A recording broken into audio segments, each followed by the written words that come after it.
Le gouvernement Matata vient, par une annonce du lundi 21 mai, déclarer la guerre au Kuluna. Le gouvernement de la République en appelle à la police nationale pour, à temps appris, mettre hors d'état de nuire des jeunes voyous qui attentent gratuitement et avec une violence inouïe à l'intégrité physique de ceux qui peuvent être à la fois leur père, leur mère, leur sœur et leur frère. Malheureusement, ce n'est pas la première fois qu'on aura droit à une telle annonce. Souvenez-vous, l'ancien ministre de la Justice, Luzolo Bambi, et l'ancien ministre de l'Intérieur, Adolphe Lumanou, avaient multiplié en leur temps des annonces contre les Kuluna sans grand résultat au final. Les délinquants que la police qui travaille, il faut le reconnaître, dans des conditions difficiles, interpellés, se retrouvaient quelques jours plus tard seulement libres, avec toutes les conséquences imaginables sur les habitants qui parfois les avaient dénoncés.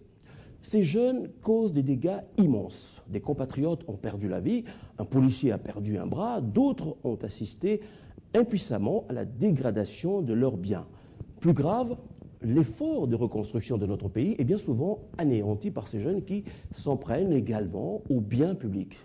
C'est dire que la situation est grave. Mais jusqu'à présent, on a eu l'impression que l'État congolais a pris le problème par des petits bras.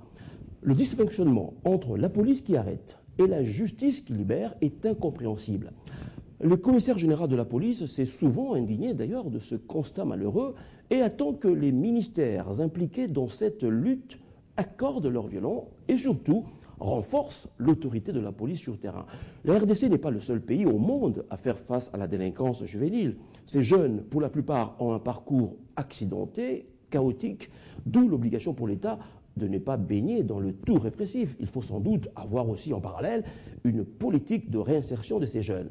Sur ce point, le travail fait par le gouverneur de la province de Kinshasa en offrant aux jeunes délinquants une formation professionnelle à l'INPP mérite d'être poursuivi et amplifié. Mais l'État doit pouvoir, face à ces jeunes, montrer que la force est du côté de la loi et que lorsque vous cassez, vous devez subir immédiatement la rigueur de la loi, réparer les préjudices causés. Il faut donc un arsenal juridique cohérent et dissuasif.